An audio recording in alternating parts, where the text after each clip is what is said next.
La récupération.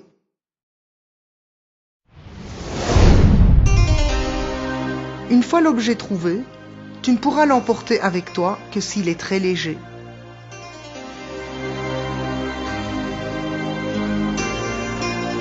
Si un objet pèse plus de 5 kg, la première chose à faire est d'y attacher une ligne de marquage jusqu'à la surface afin de le retrouver par la suite. Et ensuite, remonter pour planifier la suite des procédures de récupération. Dans le cas d'un objet lourd, il sera nécessaire d'utiliser des parachutes de levage. Tiens-toi prêt à actionner la purge qui contrôlera la vitesse de remontée. Un objet est plus léger dans l'eau qu'à terre. Cette différence est due à la poussée verticale vers le haut, citée dans le principe d'Archimède.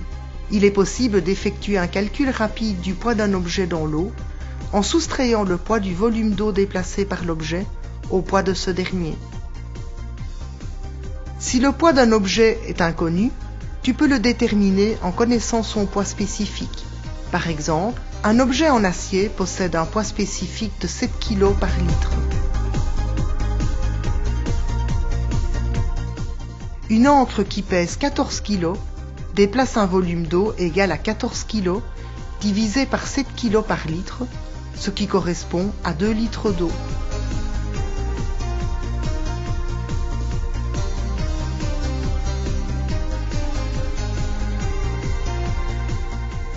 Dans le cas d'eau salée avec un poids spécifique de 1,03 kg par litre, la poussée verticale sera de 2,06 kg. Donc dans l'eau, l'encre pèsera aux environs de 12 kg.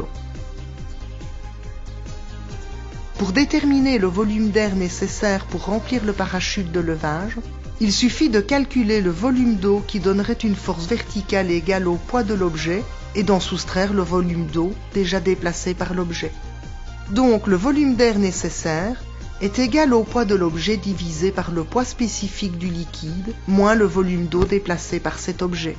Il est possible de calculer le nombre de litres normaux d'air pour remplir le parachute de levage en multipliant le nombre de litres d'air par la pression absolue à laquelle on remplira le parachute. Ou encore, le nombre de litres normaux d'air est égal au volume d'air nécessaire multiplié par 1 plus la profondeur en mètres divisé par 10. Si tu désires convertir cela en perte de pression dans ta bouteille, divise le nombre de litres normal par la capacité de ta bouteille. Bon amusement!